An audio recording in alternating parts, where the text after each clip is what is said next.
India ఇవాళ ఒకటి software ఒకటే కాదు, ఎంటైర్ సర్వీసెస్ ని ఎక్స్పోర్ట్ చేస్తుంది. సో ఈ డీటెయిల్స్ ఎకనామిక్ సర్వేలో కూడా చాలా క్లియర్ గా మనకి కనిపించింది. ఇవాళ GDP growth contribution from service దగ్గర దగ్గర 55 నుంచి 58% దాకా మనకి చూస్తున్నాము. ఇది ఒక స్ట్రాంగ్ సెగ్మెంట్ చెప్పుకోవచ్చు ఇండియా గ్రోత్. అందుకోసమే ఎకనామిక్ సర్వే అండ్ బడ్జెట్ రెండు ఈ సర్వీసెస్ సెగ్మెంట్ ని మరింతగా పెంచాలి, స్ట్రాంగ్ చేయాలి. సో దానికోసం digital public infrastructure plus services ని మరింతగా స్ట్రాంగ్ చేయాలి అనేది చూసాము.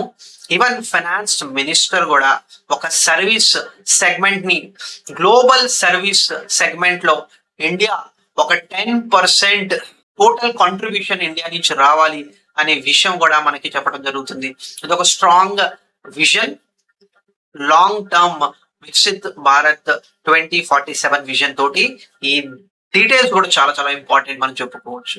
సో దీనివల్ల ఒక అడ్వాంటేజ్ మనకు కనిపిస్తుంది ఇండియాకి in technology, in finance and knowledge services. So ఈ డేటా తోటి ఒక ఇన్వెస్టర్ ఏ విధంగా ఆలోచనతో వెళ్ళాలి, ఒక స్ట్రాంగ్ సర్వీస్ ఓరియంటెడ్ విజన్ మనకి ఇక్కడ కనిపిస్తుంది. సో సర్వీస్ ఓరియంటెడ్ అనే థీమ్ మన ఇన్వెస్ట్మెంట్ లో కూడా మనం తీసుకొని రావాలి. సో ఆ ప్రొఫైల్, ఆ పోర్ట్ఫోలియో చెక్ చేసుకొని మీరు ఇండియా గ్రోత్ స్టోరీ లాగా మీ పోర్ట్ఫోలియో కూడా గ్రో అవ్వాలని ఆలోచనతోటి పోర్ట్ఫోలియో క్రియేట్ చేయండి. సో ఈ సెక్టర్ స్ట్రాంగ్ ఉంది అంటే గ్యారంటీడ్ రిటర్న్ కూడా నాకు ఉంటుందా అని అనుకుంటే అది రాంగ్ ఐడియా.